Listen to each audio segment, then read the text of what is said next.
Hello and welcome once again everyone. तो हमने अभी WPT, रुको एक सेकेंड, थोड़ा सा समराइज कर दूं मैं। तो सबसे पहला, अगर जो कोई इस चैनल पे नया है तो सबसे पहले आप जाइए इसी चैनल पे, स्ट्रैटेजी वाला वीडियो पड़ा हुआ है, उसको देख लीजिए। अभी भी आपके पास 40 दिन है। मैं गारंटी दे रहा हूँ, जितना उस वीडियो में बताया ना उतना कर लीजिए, आपका आराम से CVT PG 2026 पॉलिटिकल साइंस में आराम से आप 220 से 240, थोड़ा सा अगर जो आपका कॉन्सेप्ट पहले से बात आता है तो you will be able to achieve 240 easily. मेरे आए हुए हैं तभी कह रहा हूँ, आपके बहुत आसानी से आ सकते हैं। बहुत ज़्यादा एफर्ट, CVT PG उतना एफर्ट तो एटलीस्ट नहीं मांगता है। ठीक है, पहला स्ट्रैटेजी देख लो। दूसरा यार, WPT मैंने पूरा ख़त्म कर दिया है ना। पूरा WPT ख़त्म हो गया। एक थिंकर बचे हैं, जॉन रॉल्स। जॉन रॉल्स को हम कवर करेंगे जब हम पॉलिटिकल थियरी पढ़ेंगे। पॉलिटिकल थियरी का जब हम एक कॉन्सेप्ट है ना, जस्टिस, जब जस्टिस पढ़ेंगे उसके साथ हम रॉल्स को कवर करेंगे। तीसरा, हम आईपीटी स्टार्ट करने जा रहे हैं, इंडियन पॉलिटिकल थॉट, जिसमें हम आज कौटिल्य को करेंगे। इसके बाद हम गांधी, अंबेडकर, सावरकर और राजा राम मोहन रॉय, RRR, ठीक है, इनको कवर करेंगे आईपीटी में। इतना हमारा WPT आईपीटी इतना कवर हो जाएगा। आईपीटी में अगले 2 दिन में कवर कर दूंगा, 12 13 तक, क्योंकि 14 ऑफ फेब से मेरा CDS का SSB है, तो 14 से 18 तक मैं अवेलेबल नहीं रहूँगा। उसके बाद भी हो सकता है 2-3 दिन और, बट 14 से 18 तक तो नहीं रहूँगा, है ना। No, let's start Indian political thought. Indian political thought के हमारे सबसे पहले थिंकर हैं कौटिल्य भाई साहब। ठीक है, सबसे पहले कुछ बेसिक फैक्ट्स देख लेते हैं। इनको चाणक्य भी कहा जाता था, और इनका विष्णुगुप्ता भी इनका नाम था। ये तीनों इन्हीं के नाम है, चाणक्य, कौटिल्य और विष्णुगुप्ता। चाणक्य इनका नाम पड़ा था क्योंकि इनके जो पिताजी थे उनका नाम था चनक। वैसे इंपॉर्टेंट नहीं है, इतना तो नहीं पूछेगा, लेकिन CVT का क्या भरोसा, ध्यान रखना थोड़ा सा कि थे एक चनक करके इनके पिताजी। ठीक है, तक्षशिला में पैदा हुए थे, है ना। फिर तक्षशिला पता होगा, बिहार में है ना। चंद्रगुप्त मौर्य जो थे वो इनके स्टूडेंट थे। चंद्रगुप्त, यार इनके बारे में तो सबको पता होगा, चंद्रगुप्त मौर्य और कौटिल्य के बारे में, है ना। अब पॉपुलर वर्क में हम बहुत सारे थिंकर्स का पढ़ते हैं ना, इनका सिर्फ एक ही था, उसका नाम था अर्थशास्त्र, है ना। बहुत ही इम्पोर्टेंट किताब। इन्होंने जितना भी अपना थ्योरी दिया है सब इसी किताब में, अर्थशास्त्र में ही दिया है। ये जो अर्थशास्त्र किताब है, जैसे उस टाइम पे पब्लिश और ऐसे नहीं होता था, आर्कियोलॉजिकल सर, मतलब जब आर्कियोलॉजी हुई, जमीन खोदा या जो भी, तो उसमें निकला ये। तो discovered by R Shyama Shastri, एक आर्कियोलॉजिस्ट हैं, हिस्टोरियन आर्कियोलॉजिस्ट जो भी बोल लो, आर श्यामा शास्त्री, इन्होंने ये किताब खोजा। ये तंजावुर में मिला था, वैसे इंपॉर्टेंट नहीं है, मैं एक्स्ट्रा ऐसे ही बता रहा हूँ। तंजावुर करके ये जगह है भारत में, वहाँ पे ये मिला था ये किताब, आर श्यामा शास्त्री को, ये इंपॉर्टेंट है। देखो अभी हम, इसके पहले वीडियो मैंने शूट किया था मैकियावेली का। मैकियावेली की जो किताब थी प्रिंस, वो भी किताब स्टेट क्राफ्ट की ही थी। स्टेट क्राफ्ट का मर्द अर्थ होता है कि राज्य चलेगा कैसे, है ना। राज्य मतलब देश जो है, वो सरकार जो है चलेगी कैसे, उसके सारे नियम कायदे कानून, उसी को स्टेट क्राफ्ट बोलते हैं। मतलब आम जनता के लिए नहीं है, रूलर के लिए होता है स्टेट क्राफ्ट का मेन मतलब। इसमें अर्थशास्त्र में इन्होंने और क्या क्या बात की है, साइंस की बात की है, वेल्थ, पॉलिटी, पॉलिटी मतलब वही होता है राजनीति, है ना। हम ऐसा कह सकते हैं कि it was a first book in geopolitics. Geopolitics मतलब इंटरनेशनल रिलेशंस, आईआर। आईआर की ये पहली किताब कह सकते हैं, है ना।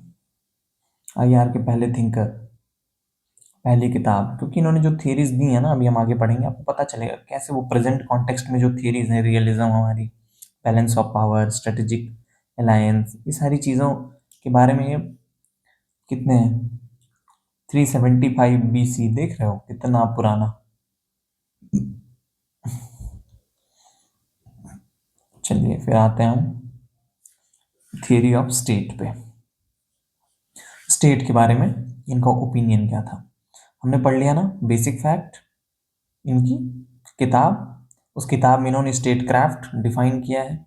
हाँ देखो, ये उसमें इस एक किताब के अंदर टोटल 15 किताबें थी, 150 चैप्टर थे, 180 सेक्शंस थे, 6000 श्लोक थे। ये रट लेना भाई, कोई भरोसा नहीं है। भारत में आजकल जैसे एग्जाम हो रहे हैं ना, वो ऐसे सब फैक्ट्स आजकल यूपीएससी में भी, पिछले साल एक क्वेश्चन था, वो इंडिया की मेंस टीम और विमेंस टीम ने जो खो खो जीता था नेपाल में, खो खो वर्ल्ड कप, उसका उन्होंने ऑप्शन दिया था, और ऑप्शन में क्या किया था कि मेंस वाला स्कोर जो है कि कितने स्कोर से जीते थे, वो विमेन वाले सेक्शन में डाल दिया, और विमेन वाले सेक्शन में मेन का स्कोर डाल दिया।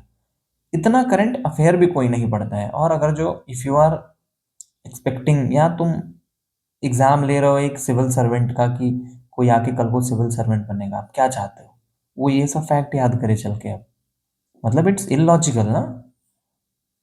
उस कठिन बनाने का अर्थ ये नहीं होता है कि यू विल आस्क एनीथिंग, उसको और भी तरीके से उससे ज़्यादा कठिन बनाया जा सकता था, बट हर एक सवाल का एक लेवल होता है।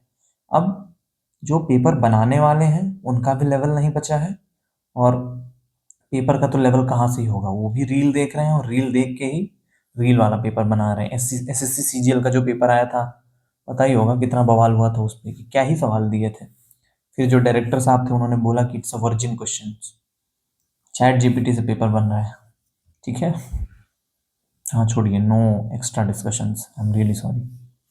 थियरी ऑफ स्टेट में क्या, अर्थशास्त्र जो इनकी किताब थी उसी में दिया गया है ये थियरी ऑफ स्टेट। स्टेट का सीधा सा मतलब क्या, यही चीज़ हमारे मैकियावेली ने भी बोला था, territory, people, sovereign power. Sovereign power मतलब वही सरकार, गवर्नमेंट, है ना, एक चाहिए, और सॉवरेन होनी चाहिए। सॉवरेन मतलब किसी के अंडर नहीं। Got it. Kautilya opposed matsya nyaya. मत्स्य न्याय क्या होता है, बड़ी मछली, सर्वाइवल ऑफ द फिटेस्ट, बड़ी मछली छोटी मछली को खाएगी, है ना, बड़ा मछला छोटे मछली को खाएगा। Strong dominate week.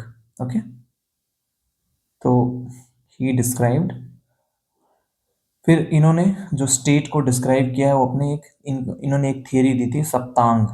अब सप्त का संस्कृत अर्थ होता है सात, ठीक है, सप्त, तो सप्तांग थियरी इन्होंने दी थी। 7 अंग, है ना, 7 ऑर्गन्स ऑफ स्टेट। तो सप्तांग थियरी का यही अर्थ होता है, 7 ऑर्गन्स ऑफ स्टेट। स्टेट जो होता है, एक सरकार होता है, उसके कुछ ऑर्गन्स होते हैं, 7 ऑर्गन्स में इन्होंने डिवाइड किया है ना। फिर स्टेट जो है दो चीज एनेबल करता है अपनी जनता के लिए। पहला, practice of dharma. Practice of dharma मतलब ड्यूटी, कि जनता को, उनको अपना मतलब जनता जो है वो अपनी ड्यूटी फॉलो करे, ये इंश्योर करता है स्टेट। दूसरा काम करता है कि जनता जो है एंजॉय कर सके ऑफ देयर प्राइवेट प्रॉपर्टी, भोग जो होता है ना वो कर सके। तो स्टेट दो चीज़ अनेबल करता है। प्लीज़ डोंट गेट कंफ्यूज कि अलग अलग सब कुछ बदलते जा रहा है, कुछ नहीं बदला, समझ गया। पहले अर्थशास्त्र बेसिक फैक्ट पढ़ा, अर्थशास्त्र किताब के बारे में पढ़ा, फिर उस किताब में उन्होंने जो सबसे मेन इंपॉर्टेंट चीज़ दिया है वो स्टेट का कॉन्सेप्ट दिया है, थियरी ऑफ स्टेट। वो सरकार को, मतलब जो राज्य होता है, एक देश जो होता है कैसे होना चाहिए, वो उन्होंने अपनी उस किताब में बताया है। तो अब यही देखा हमने, फिर उस राज्य में मतलब जो सरकार है या जो स्टेट है, उस स्टेट के उन्होंने 7 अंग दिए हैं, 7, इसको सप्तांग, मतलब सप्तांग थियरी इसीलिए बोला गया है, 7 ऑर्गन्स, है ना। देखो एक चीज़ और लिखा है जो मतलब ये एक्स्ट्रा है, इसके बाद हम सप्तांग थ्योरी पढ़ेंगे। ये कुछ वन लाइनर्स टाइप है। किंग जो है वो अपना पावर कहाँ से डिराइव करता है, मतलब किंग का जो पावर है कैसे बोला जाएगा किंग पावर है उसके, एक प्रभु शक्ति जिसको बोलते हैं, प्रभु शक्ति मतलब आर्मी। मंत्र शक्ति, मंत्र शक्ति मतलब एडवाइजर, कि उनका एडवाइजर कैसा है। कैरिज्मा, कैरिज्मा तो पता ही है, उत्साह शक्ति जिसको बोलते हैं। कैरिज्मा मतलब ना, मोदी जी को बोला जाता है कैरिज्मेटिक लीडर। कैरिज्मेटिक लीडर मतलब जो जाए और जनता पागल हो जाए उसके लिए, कि मतलब जो लोग बोलते हैं ना कि भाई ऑरा, कि ऑरा है उनका, that aura is not something, कुछ वेव नहीं है, दैट्स इज, मतलब किसी इंसान का वो कैरिज्मा हो सकता है, उसको बोलते हैं उत्साह शक्ति। हम उनके आसपास रह के बहुत एनर्जेटिक फील करते हैं, है ना। फिर देखो ये भी पूछ सकता है कि पुरुषार्थ, चार पुरुषार्थ होते हैं हमारे, मतलब हम ये सब चीज़ों, यार आप लोग सब लोगों ने सुना होगा, धर्म अर्थ काम मोक्ष, ये जो चार चीज़ें हैं ना, ये चारों पुरुषार्थ हैं। अब ये सब सवाल पूछ सकता है कि किसने दिया था, given by Kautilya and in his book Arthashastra. ये चारों पुरुषार्थ क्या होते हैं, it's a aim of human life. इंसान यही चार चीज चाहता है अपने जीवन में, है ना, उसका यही चार चीज उसका एम है, सिचुएशन बाय सिचुएशन। पहला एम क्या है, धर्म, ड्यूटी करना अपना, धर्म मतलब रिलीजियन नहीं, धर्म मतलब ड्यूटी। दूसरा है अर्थ, अर्थ मतलब वेल्थ, पैसा। तीसरा काम, काम इज नॉट वर्क, काम इज डिजायर, काम वासना, लस्ट, डिजायर, लस्ट भी इसको बोल सकते हैं, है ना, ठरक। फिर मोक्ष, मोक्ष का तो पता ही है, परिनिर्वाण, इमेंसिपेशन ऑफ सोल, सोल का इमेंसिपेशन हो गया, है ना। दीज आर द फोर पुरुषार्थ, चार पुरुषार्थ पढ़ लो। देखो हमें यहाँ संस्कृत का ज्ञाता नहीं बनना है, ना तो हमें अर्थशास्त्र पूरा रटना है। आपको बस समझना है कि थ्योरी किसने दिया, वो थ्योरी है क्या, बस। इससे बाहर कभी सवाल नहीं पूछता है। और मैं बता दूं कि सबसे इजीएस्ट सेक्शन होता है आईपीटी टू स्कोर। कुछ अराउंड 5 से 6 सवाल आएंगे, और 6 सवाल ऐसे आएंगे कि 6 के 6 डुएबल होंगे। जस्ट थिंक, 6 सवाल मतलब 6 4 जा 24 मार्क्स हाथ में है। 6 7 सवाल आ गए और बढ़ा लो, तो when you are targeting for 200 to 220, तो ये 5 6 सवाल बिल्कुल सही करके आने हैं। तो हमें फिलोसोफर नहीं बनना है, हमें बस जितना रेलेवेंट है वो पढ़ लेना है। आप इनके प्रिंट आउट निकालिए, पढ़ते चले जाइए। सब कुछ बहुत सिंपल आसान भाषा में लिखा है, कुछ फंसा के नहीं लिखा है मैंने कि आपको समझ नहीं आएगा, और इसीलिए मैं एक बार एक्सप्लेन कर दे रहा हूँ। तो ये वीडियो सिर्फ उसी लिए है, जस्ट टू एक्सप्लेन। अदरवाइज मैं ये सिर्फ नोट्स भी दे सकता था, इट्स सेम। मैं वीडियो में कुछ एक्स्ट्रा नहीं पढ़ा रहा, जो नोट्स में है वही बता रहा बस। Okay, now saptanga theory. और देखो जिसने, जिसको आइडिया है पहले से, जिसको ये सब कॉन्सेप्ट का पता है ना, तो अगर वो चाहे कि उसको लेक्चर नहीं देखना है, उसके पास टाइम नहीं है, तो आप लेक्चर ना देखें। मैं ये व्यूज़ के लिए नहीं बोलूँगा कि अपना समय बर्बाद करिए। Don't watch lectures, go and download, मतलब टेलीग्राम का लिंक रहेगा, टेलीग्राम चैनल ज्वाइन कीजिए, वहाँ से सारे नोट्स डाउनलोड करिए, प्रिंट आउट निकालिए, जो करिए डिजिटल फॉर्म में उसमें पढ़िए, उसको पढ़ के ख़त्म कर दीजिए, क्योंकि कॉन्सेप्ट आपको पहले से पता है। बस मैंने क्या किया है, उन सारे कॉन्सेप्ट को एक स्ट्रक्चर्ड फॉर्म में लिख दिया है, और एक होता है ना प्रायोरिटी फॉर्म में लिख दिया है, प्रायोरिटाइज फॉर्म में, कि जो सीयूईटी में रेलेवेंट है। हम, वरना आपके पास भी नोट्स होंगे ही, लेकिन वो नोट्स वैसे ना बहुत वेग और बहुत ही लेंदी हैं, उसमें से क्या क्या फैक्ट पढ़ना है वो नहीं पता होगा। मैंने प्रॉपर एनालिसिस करके फिर ये सारे नोट्स बनाए हैं। तो विदाउट वेस्टिंग एनी टाइम जल्दी जल्दी खत्म करते हैं। सप्तांग थ्योरी, ठीक है। 7 organs, 7 elements forms a state, एक स्टेट बनाने में 7 एलिमेंट्स होते हैं। ऑल्सो नोन एज, इसको बोलते हैं सप्त प्रकृति थियरी, एक और नाम है, ये आ सकता है, वन लाइनर्स, ठीक है। अब यही है कि आपको कॉन्सेप्ट पता होने के बाद भी सप्त प्रकृति थियरी है, क्या पता आप गलती कर दें। वैसे ये तो कॉमन सेंस से सॉल्व हो जाता, ठीक है। स्टेट वुड सफर, अगर जो इन 7 ऑर्गन में से ना कोई एक ऑर्गन भी कुछ कमजोर है, ढीला है, तो स्टेट को उसका खामियाजा भुगतना पड़ेगा। तो हमें 7 के 7 ऑर्गन मजबूत चाहिए, राजा को चाहिए। ठीक है। 7 एलिमेंट्स में सबसे पहला कौन? ऑफ कोर्स किंग ही होगा, है ना। उसको हेड बोला जाता है। देखो ये चीज याद रखना, हम जो अभी सातों एलिमेंट्स पढ़ेंगे ना, सातों एलिमेंट शरीर के किसी न किसी अंग से रिप्रेजेंट किए गए हैं। कि राजा जो है उसको हेड बोला गया है, किसी को आंख बोला गया है, किसी को कान बोला गया है, किसी को पैर बोला गया है। तो वो याद रखना, क्योंकि इसीलिए मैंने इसको डब्बा बना दिया है, इंपॉर्टेंट है। Swami is denoted as head, head in human body. अब स्वामी का काम क्या है? पीपल वेलफेयर, लोगों का वेलफेयर ही राजा का वेलफेयर है। ठीक है। ही प्रोटेक्ट्स पीपल, रक्षण, रक्षण करना इनका मेन मोट काम है, लोगों की रक्षा करना। लॉ, ऑर्डर, स्टेबिलिटी, भाई जो एक राजा करता है ये तो कॉमन सेंस है ना, इसमें क्या ही समझाना है। And had to abandon 6 enemies. देखो हिंदू माइथोलॉजी में ये इन्होंने नहीं दिया है, मतलब ये जो 6 एनिमीज, ये जो 6 चीजें हैं ना, ये इनका ओरिजिनल कॉन्सेप्ट नहीं है।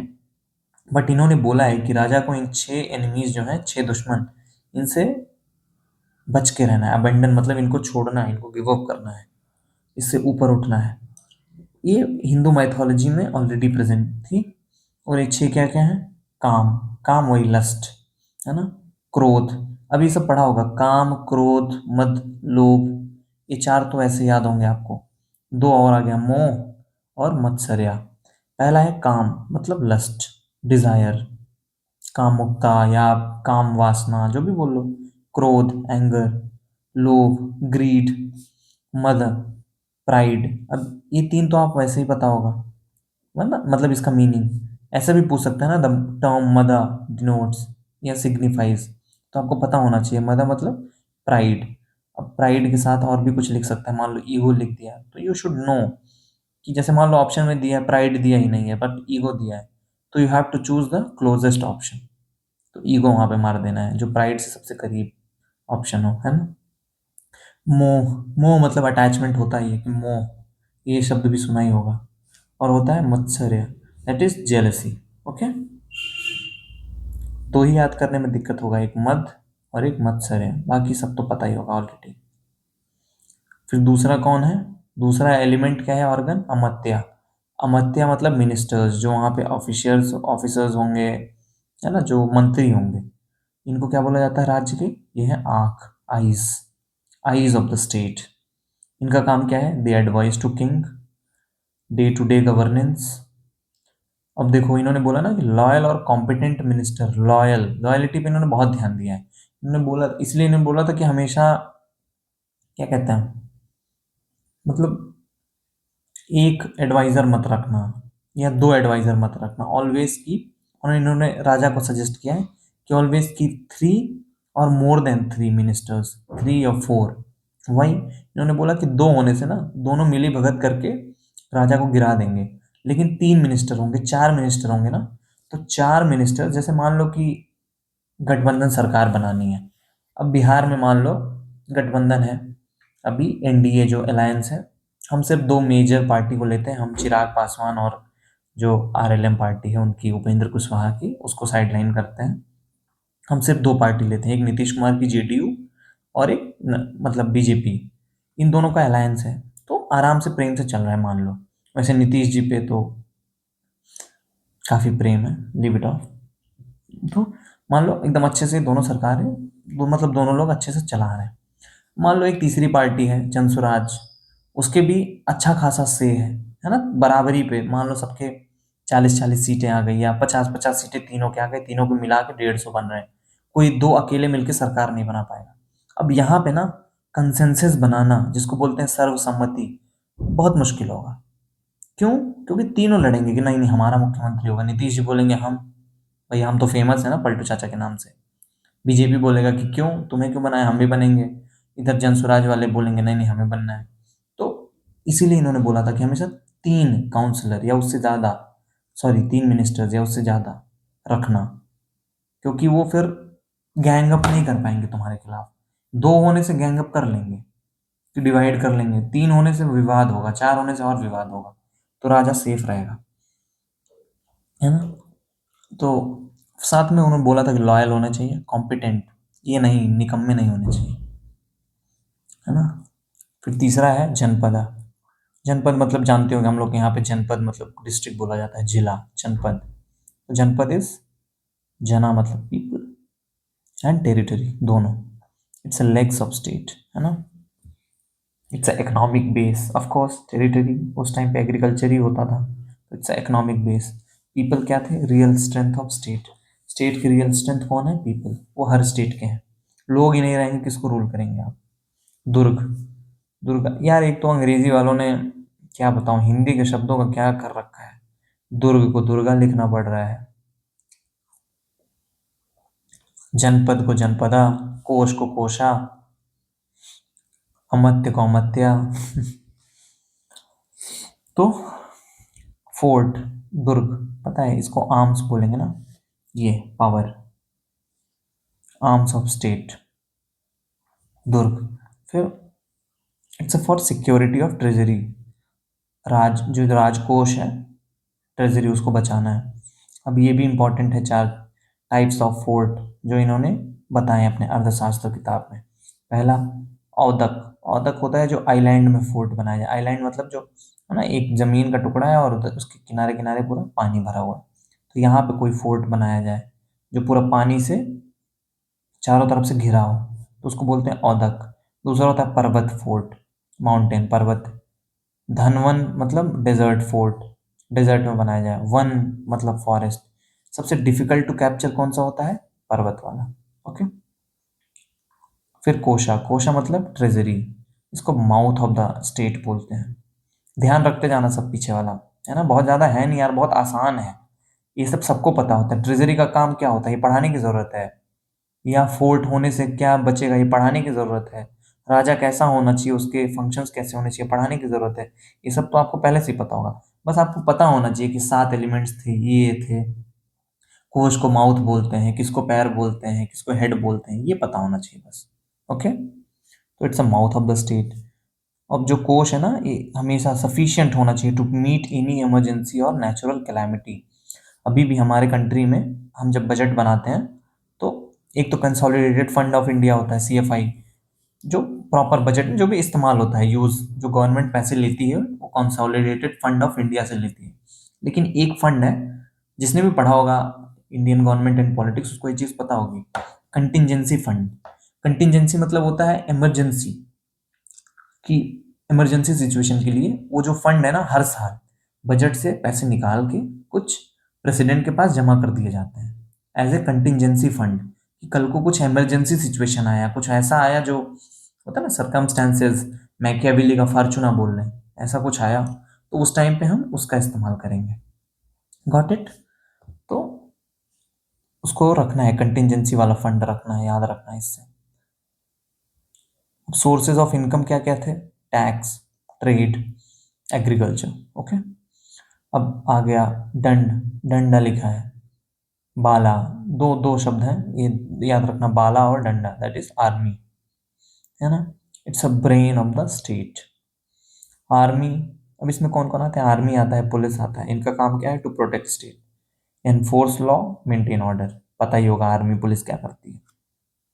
फिर साथ में है मित्रा, मित्र, दोस्त, एलाइज, फ्रेंड्स, ये कान होते हैं, ठीक है, डिनोट्स फ्रेंडली स्टेट्स।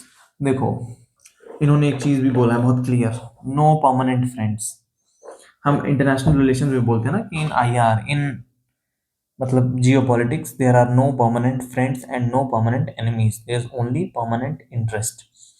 तो ये बात हमारे चाणक्य साहब भी बोलते थे कि कोई परमानेंट दोस्त नहीं रहने वाला, जो दोस्त है कल को वही दुश्मन हो सकता है।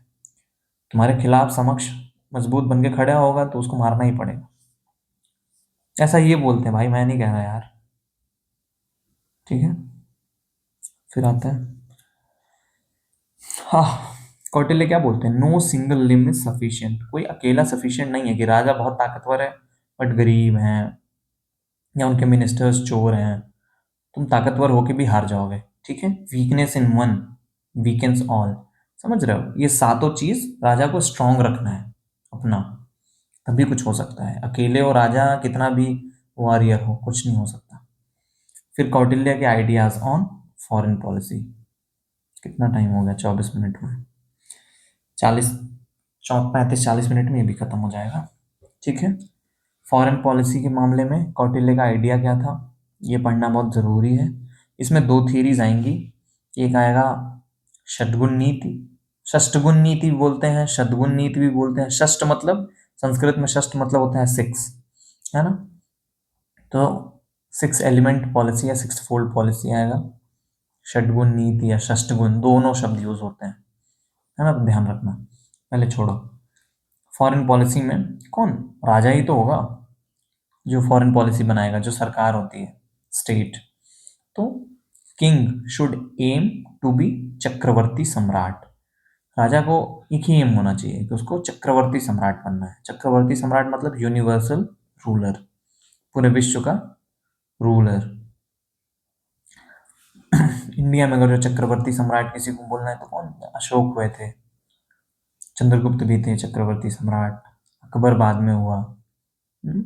देर आर रूलर्स जिन्होंने पूरा भारत रूल किया है, मतलब चक्रवर्ती सम्राट जिनको कहा जा सकता है, अलेक्जेंडर। ओके, तो देखो किंग को इन्होंने क्या नाम दिया था, विजिगिशु। विजिगिशु का सीधा सा अर्थ होता है aspirant of victory, who is ready to conquer, जो उनका बस एक ही मकसद है, विजय। उसी को विजिगिशु बोलते हैं, Vijay Vijay. Okay, aspirant of victory, ये पूछ सकता है। तो इनके राजा का नाम था विजिगिशु, मैकियावेली के राजा का नाम था प्रिंस। ओके, और ये क्या बोलते हैं राजा के लिए, वॉर इज ड्यूटी, क्षत्रिय धर्म, राजधर्म। ओके, फिर उन्होंने चार फोल्ड पॉलिसी दिया था राजा को। दो मतलब तीन चीजें, हम तीन थ्योरी पढ़ेंगे इनका, four fold policy, six fold policy, और एक पढ़ेंगे मंडला थ्योरी। ये तीनों थ्योरी इनके आईआर से ही रिलेटेड है, मतलब जियो पॉलिटिक्स या अपने आसपास के जो राजा होंगे। ये जो सात इन्होंने दिया, ये मतलब सॉरी, जो हमने अभी पढ़ा है ना वो सप्तांग थ्योरी, ये आईआर से भी रिलेटेड है, स्टेट का इंटरनल मैटर से भी रिलेटेड है ना, लॉ कैसे एनफोर्स होगा पूरा स्टेट का है। लेकिन ये जो प्रॉपर है ना, ये बस हम बाहर के देशों के साथ कैसे डील करेंगे, बाहर के राज्यों से कैसे डील करेंगे, बाहर के राजाओं से कैसे डील करेंगे, सिर्फ उस बारे में बात हुआ है ना। तो फोर फोल्ड पॉलिसी क्या है इनका, साम दाम दंड भेद, सबने सुना होगा, सबको पता होगा। तो four fold policy of Kautilya क्या था, साम दाम दंड भेद। साम क्या होता है, पीस, सिचुएशन के हिसाब से, है ना, शांति है तो पीस। दाम, इकोनॉमिक डिप्लोमेसी, है ना, किसी कंट्री से अगर जो दोस्ती करनी है। अब अभी अमेरिका हम पे क्यों टैरिफ पे टैरिफ लगाया जा रहा है, वो क्या कह रहा है कि भाई रशिया से तेल मत खरीदो, मेरे से खरीदो। अगर हम इकोनॉमिक डिप्लोमेसी करने लगे रशिया के साथ, तो रशिया हम पे वो नहीं लगाएगा टैरिफ, सॉरी रशिया कह रहा हूँ, अमेरिका टैरिफ नहीं लगाएगा। तो it's a economic diplomacy. But हमें लॉन्ग टर्म सोचना है तो हम रशिया के साथ रहेंगे, और इंडिया का फायदा भी है रशिया के साथ। एंड अगर कोई आईआर का इंटरेस्टेड स्टूडेंट होगा तो उसको पता होगा कि यूएस, अमेरिका के पास कोई क्रेडिबल कार्ड्स है नहीं अगेंस्ट इंडिया। मतलब US can't afford to have two enemies and two, sorry three big enemies in Asia, that is China, India and Russia. Okay, तो यूएस कांट अफोर्ड, यूएस के पास आखिरी option है India, India का option US नहीं है, US का आखिरी ऑप्शन इंडिया है। तो US actually don't have any credible cards. तो नेवर थिंक कि US is a big economy and all, तो दे कैन इफेक्ट। 50% टैरिफ लगाया था, क्या ही हो गया था, कुछ नहीं हुआ था, है ना। But India and Russia, they are strategic allies and they are important allies. It's not based on emotions, it's based on interest. India के रशिया के साथ रहना इंटरेस्ट की बात है, because India aspire to be for a multipolar world. नहीं जाते हैं आईआर में, आई जस्ट बह जाता हूँ मैं भावनाओं में आईआर आते ही, है ना। ये समझ गए, इकोनॉमिक डिप्लोमेसी, कोअर्सिव एक्शंस, है ना, जैसे बांग्लादेश को ठीक या पाकिस्तान को ठीक किया अभी ऑपरेशन सिंदूर में, ऐसे वाला भी कर लो। भेद, धुरंधर देख लिया सब लोगों ने, यही है स्पाई, स्पाई वाला चीज़ यूज़ करो, है ना। स्पाई के बारे में इन्होंने बहुत, मतलब इनका बहुत इंटरेस्ट रहता था इन सब चीज़ों में, एंड इन्होंने बहुत मुखर होके इस चीज़ को रखा है कि नहीं नहीं, स्पाई जरूर यूज़ करना है। ओके, तो ये मत सोचिए ये सब अभी रिसेंट की बात है, बहुत पहले से चलते आ रहा है ये सब। अब शतगुन नीति क्या था? शतगुन नीति में देखो ये भी फॉरेन पॉलिसी का ही था। सिक्स फोल्ड पॉलिसी इन्होंने दिया है। और ये होता ना, 6 पॉलिसीज हैं। जैसे मान लो आपके पास 6 ऑप्शंस हैं, आपको ये 6 ऑप्शंस हैं, आपको इनमें से चुनना है। तो ये सिचुएशन के हिसाब से बदलता रहेगा। जब अभी ये देख के समझ में आएगा। सिचुएशन ऐसा है कि जैसे मान लो अब चाइना है, हमें धमकी दे रहा है, तो हम अगल बगल क्या करेंगे अपने आस पड़ोस में? नेपाल, बांग्लादेश, भूटान और जो भी साउथ ईस्ट एशियन कंट्रीज हैं ना, मलेशिया, इंडोनेशिया, वियतनाम, इन सब के साथ क्या करेंगे? ट्रीटी करेंगे, ट्रीटी साइन करेंगे। इन ताइवान के साथ, है ना, कि तब इसी से बैलेंस ऑफ पावर क्रिएट होता है। तो पहला ऑप्शन है संधि, ट्रीटी करना। फिर नॉट, ये प्रायोरिटी ऑर्डर में नहीं लिखा हुआ, इट्स जस्ट रिटन कि 6 ऑप्शंस होते हैं। विग्रह, विग्रह मतलब होता है वॉर, कि भाई अब कोई अटैक करने आ गया तो वॉर तो करना ही पड़ेगा। क्षत्रिय धर्म, राजधर्म, जो भी है। फिर एक होता है आसना। आसन होता है असन, लेकिन ये आसना पढ़ना पड़ेगा हमें। इसको बोलते हैं न्यूट्रलिटी। कभी हम इंडिया तो फॉलो ही करता था नॉन अलाइनमेंट मूवमेंट, नैम जो था, है ना।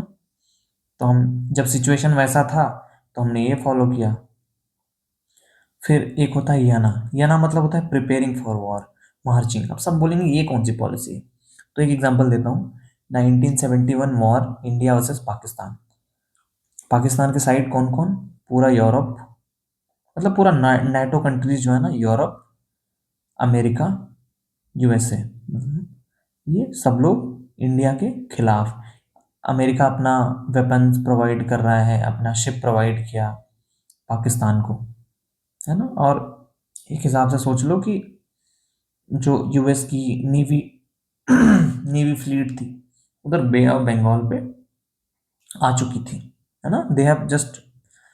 और क्या हुआ ना, तीसरा एक चीज़ और, 1971 में एक क्रेजी चीज़ हुआ था कि अमेरिका में एक, उस टाइम जो प्रेसिडेंट थे उनका नाम था रिचर्ड निक्सन।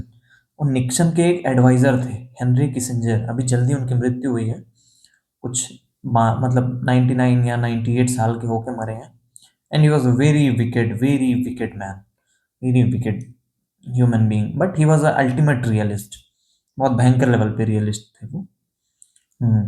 आईआर की समझ के लिए रिस्पेक्ट है, but as a human being he was very wicked. तो उन्होंने क्या किया ना, चाइना का एक सीक्रेट विजिट किया और चाइना को अपने साथ कर लिया। उसका रीजन था कि चाइना और ताइवान में युद्ध चल रहा था, बवाल, कि हम असली चाइना हैं। जैसे जो अभी का चाइना है उसको पहले मेन लैंड चाइना नहीं बोला जाता था, उसको बोला जाता था ऑक्यूपाइड, है ना। पहले ताइवान को मेन लैंड चाइना बोला जाता था। बट 1971 में यूएन में अमेरिका ने जो अभी का चाइना है, रिपब्लिक ऑफ चाइना, उसको मेन लैंड चाइना बोल दिया गया। ठीक है।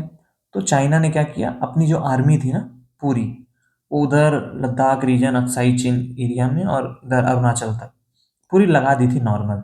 तो फिर इंदिरा जी ने कॉल किया चाइनीज को कि ये क्या है भाई, तुम क्यों आ रहे बीच में? तो उन्होंने बोला nothing nothing, it was just a routine work, है ना। और उस टाइम कोल्ड वॉर का पीक चल रहा था। कोल्ड वॉर मतलब अमेरिका और रशिया के बीच में, यूएसएसआर, उस टाइम पे यूएसएसआर था। फिर इंदिरा जी ने फ़ोन किया यूएसएसआर पे, मतलब जो भी थे उस टाइम, उनसे बोला कि ये चाइना देखो क्या कर रहा है। दोनों कम्युनिस्ट देश थे उस समय। तो रशिया ने क्या किया, अपना जो बॉर्डर है ना, वो साइबेरिया वाला जो चाइना से लगता है, उस पर अपनी आर्मी लगा दी। Just look at this, how Russia helped हमें विकट परिस्थिति में। उसने अपनी पूरी आर्मी लगा दी। मैं यार एक कहानी बनाने में थोड़ा इंटरेस्टेड हूँ बताने में, तो प्लीज़ सुन लो, थोड़ा टाइम जाएगा, 5 मिनट ही। तो उसने अपनी पूरी आर्मी लगा दी। अब चाइना परेशान कि भाई रशिया, तुम हमारे बॉर्डर पे क्यों आर्मी लगा रहे हो? चाइना ने फ़ोन किया रशिया के पास कि भाई ये क्या कर रहे हो? उन्होंने भी बोल दिया just routine practice, routine marching, है ना, बस ऐसे ही प्रैक्टिस कर रहे हैं।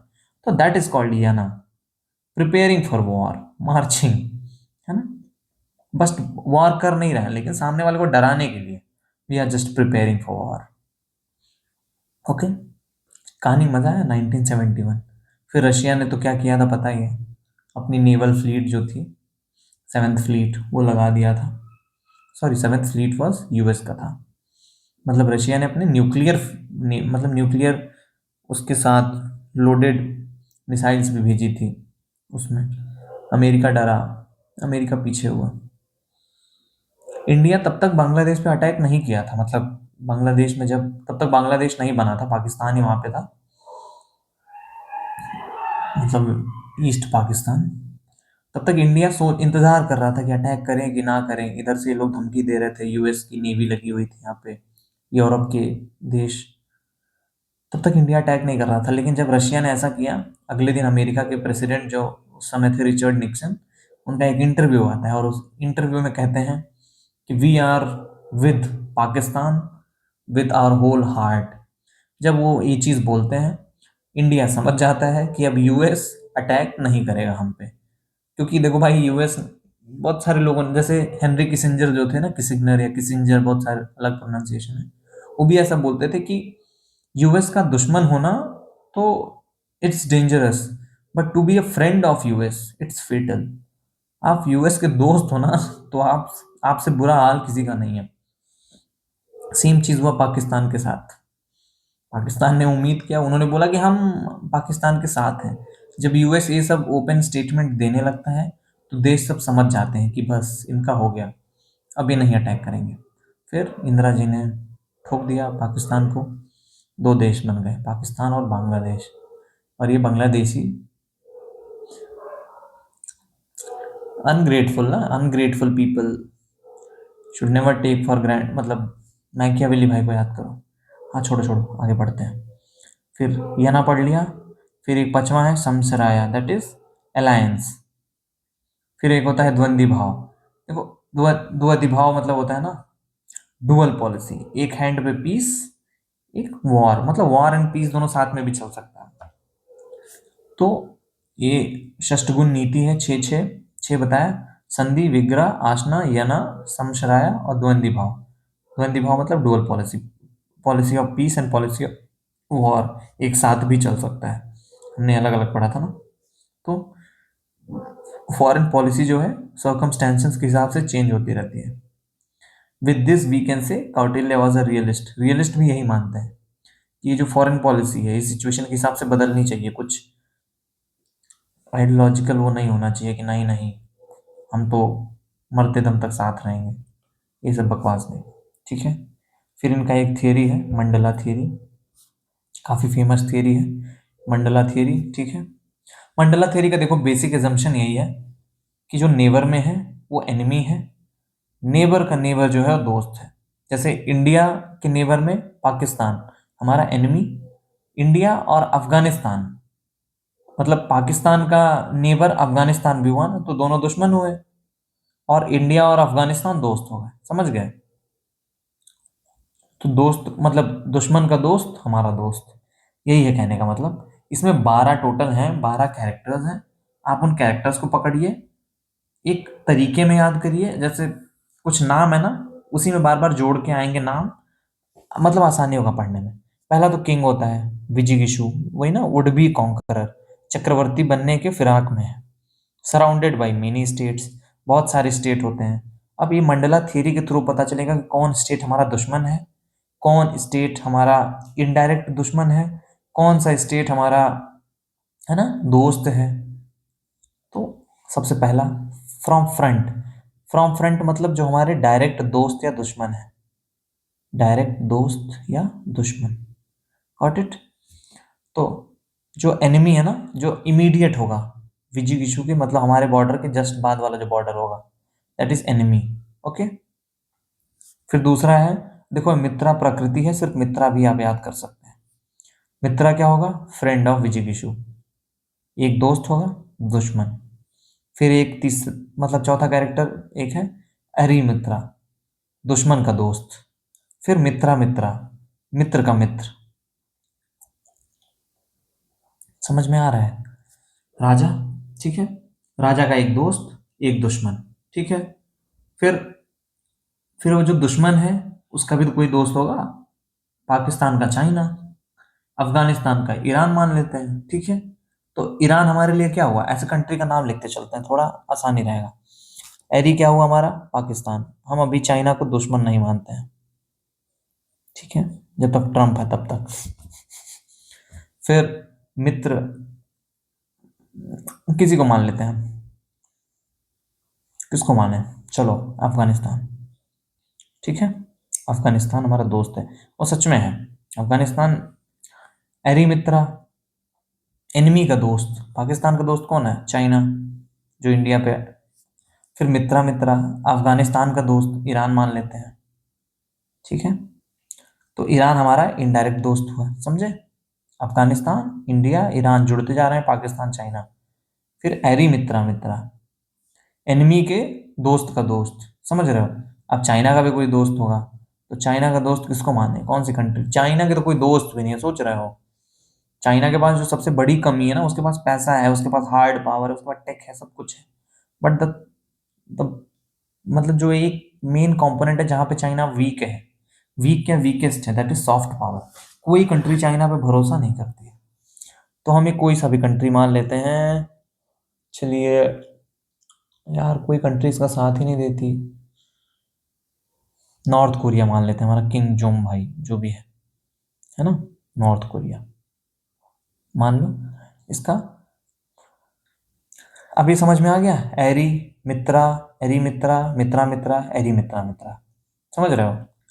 एरी मित्र, एरी मित्र, मित्र मित्र, एरी मित्र मित्र। बस बहुत सिंपल है, इसको लिख लेना, ज़्यादा समझ में आएगा। फिर देखो ये जो चार है ना, ये यार अभी तक पूछा नहीं गया है कभी, और ये मैक्सिमम पढ़ाते भी नहीं है कोई, ना तो कोई टीचर पढ़ाता है, और मोस्टली लोग नोट्स में भी अवॉइड करते हैं। But I just wanted to include कि भाई क्या पता इस साल पूछ ले। तो देखो, एक होता है ना पार्श निग्रह, ये बिहाइंड का मतलब होता है ना, जो हमारे बैक साइड में जो है कुछ दुश्मन, जिन पे अभी हमारा ध्यान नहीं है, मतलब अभी उतने इमीडिएट दुश्मन नहीं है, थोड़े दूर के दुश्मन है, दूर के रिश्तेदार। तो पार्श निग्रह में नहीं, यही ठीक है। एनिमी अटैक्स फ्रॉम बिहाइंड, ये पता है कब अटैक करेगा? When you are distracted. अभी जो बांग्लादेश कर रहा है ना, now we are busy with, Pakistan के साथ हम बिजी थे, ये बीच में नाटक करने लगा, नहीं नहीं हम तो ये करेंगे वो करेंगे, सिलीगुड़ी कॉरिडोर बंद करेंगे, इंडिया को हम वो नहीं देंगे पोर्ट यूज करने के लिए। अब बहुत नाटक था, और इंडिया बिजली काट दे भी वहां, बस खत्म। बांग्लादेश का उतना ही है, अडानी साहब बिजली काटे, खत्म, वहां पे गया लाइट। लेकिन हमें सॉफ्ट पावर यूज करना है, तो समझ गए? पार्श्व निग्रह मतलब enemy which attacks from behind, बस इतना याद रखना, enemy which attacks from behind. फिर आक्रंद, आक्रंद कौन होता है? इसका एलाई है ना, पार्श्व निग्रह का एलाई। ये जो चारों है ना, ये चारों दुश्मन है हमारे, विजिगिशु, अपने आप को विजिगिशु मान के चलो। तो ये चारों जो हैं, ये चारों हमारे दुश्मन है। फिर पार्श्व निग्रह सारा, देख रहे हो? पार्श्व निग्रह, अकरंद, पार्श्व निग्रह सार, ये क्या है? ये ये भी जो अकरंद है, ये भी एलाई है पार्श्व निग्रह का। देखो इसमें बेसिक डिफरेंस क्या है, कि जब दोनों सेम ही है तो दो अलग अलग बार लिखने की क्या जरूरत थी? ये जो अकरंद है ना, ये इसका डायरेक्ट एलाई है। पार्श्व निग्रह का डायरेक्ट एलाई मतलब कि पार्श्व निग्रह मान लो, जैसे ये बांग्लादेश कंट्री है, अगर जो मान लो ये हम पे अटैक करने आता है इंडिया पे, तो ये जो अकरंद है ना, ये बांग्लादेश का वॉर में साथ देगा प्रॉपर आके। लेकिन ये जो पार्श्व निग्रसार है, ये इनडायरेक्ट रूट, मतलब इनडायरेक्ट सपोर्ट करेगा। मान लो कि एक और पैसे से मदद कर दिया या आर्म्स भेज दिया, लेकिन खुद कभी अटैक में नहीं आएगा। तो डोंट डू वॉर, ये इनडायरेक्ट दुश्मन है हमारा, है ना, और इनडायरेक्ट दोस्त है इनका, हमें इनडायरेक्टली हर्ट करेगा। फिर अकरंद सार, ये भी, ये जो अकरंद है, एलाई, इसके इनडायरेक्ट दोस्त हैं। आई होप समझ में आ गया होगा यार, है ना? फ्रंट वाले समझ में आ गए, बिहाइंड वाला थोड़ा सा समझ लो। बिहाइंड में एक देश है, मतलब हम विजिगिशु हैं, एक कंट्री है जो हमें पीछे से अटैक करने के लिए तैयार है जब हम कभी डिस्ट्रैक्टेड होंगे। फिर उस कंट्री का एक दोस्त ऐसा है जो उसके साथ वॉर लड़ने आएगा हमारे, और एक दोस्त ऐसा है जो बस पीछे से सपोर्ट करेगा उसका, ठीक है। फिर एक और कंट्री है जो, जैसे जो दो लोग वॉर लड़ने आ रहे हैं ना, एक पार्शनिकरा और एक अकरंद, और पार्श्व निग्रसार पार्श्व निग्रह को इनडायरेक्टली सपोर्ट करेगा। वैसे ही जो अकरंद सार है वो अकरंद को इनडायरेक्टली सपोर्ट करेगा। दोनों आ रहे हैं ना लड़ाई करने, अकरंद और पार्श्व निग्रह, वो दोनों को इनडायरेक्ट सपोर्टर जो है वो यही है, पार्श्व निग्रह सार और अकरंद सार। अब समझ में आ गया होगा। ठीक है, ये जो दो दो दो नाम और है, एक मध्यमा और एक का नाम है उदासीना। मध्यमा मतलब होता है ना कि मान लो दो दुश्मन कंट्री हैं, उनके बीच में एक बफर स्टेट, मतलब दो एनिमीज के बीच में कोई कंट्री फंसी हुई है। सबसे परफेक्ट एग्जांपल है नेपाल। इंडिया और चाइना के बीच में नेपाल जो है बफर स्टेट है ना। उदासीना मतलब होता है न्यूट्रल, भूटान। सारे एग्जांपल हमारे बगल में ही हैं, वेरी न्यूट्रल। ओके, अब देखो मंडला थियरी मॉडर्न आईआर में कैसे, अभी ये मैंने खुद ही कनेक्ट किया है, ये पेपर में पूछ भी सकता है। मतलब कॉन्सेप्चुअल अंडरस्टैंडिंग रखो यार थोड़ी सी। बैलेंस ऑफ पावर की बात करते हैं ना। बैलेंस ऑफ पावर क्या, एलाइज, जब बैलेंस ऑफ पावर मतलब यही होता है, मान लो कि तुम हो, तुम्हारे बगल वाला दुश्मन है, बहुत बड़ा हो रहा है, तो तुम बगल वालों के साथ अलायंस बना लो, फिर इसके पावर को तुम बैलेंस कर ले जाओगे, that is called balance of power. Okay, got it. फिर इंटरेस्ट बेस्ड अलायंस, इंटरेस्ट के साथ अलायंस बनाना, दैट इज प्योर रियलिज्म, यथार्थवाद। फ्लेक्सिबल अलायंस, अलायंस रिजिड नहीं बनाना है, very flexible, that is called strategic alliance. कि जैसे है ना कि हम स्ट्रैटेजी, हमें इकोनॉमिक फायदा हो रहा है तो हम रशिया से तेल खरीदेंगे, हम यूएसए से भी कुछ खरीदेंगे। रशिया और यूएसए दोनों दुश्मन है, लेकिन हम दोनों के साथ अलायंस रखेंगे, that is strategic alliance. Strategy के हिसाब से हमें जो सही लगेगा हम वो करेंगे। Got it. एक और टॉपिक है, जल्दी जल्दी खत्म करते हैं, ज़्यादा टाइम ले लिया मैंने वो कहानी सुनाने में। 46 मिनट्स हो गए, 5 मिनट और बस। ओके, अब कौटिल्य ऑन करप्शन। करप्शन पे कौटिल्य का विचार क्या था। अब इन्होंने एक कोटेशन दिया है, it is impossible to not taste honey, जिसको पॉइजन भी कहते हैं, at the tip of the tongue. ये बोलते हैं कि करप्शन से बच जाओ, ये पॉसिबल ही नहीं है। और ये बोलते हैं कि corruption is dangerous, can overthrow king. उसका रीजन बताते हैं। नेपाल के साथ यही हुआ, इतना ज़्यादा करप्शन होने लगा ना कि आम जनता परेशान हो गई, और फिर उन्होंने जेंजी प्रोटेस्ट जो भी हुआ।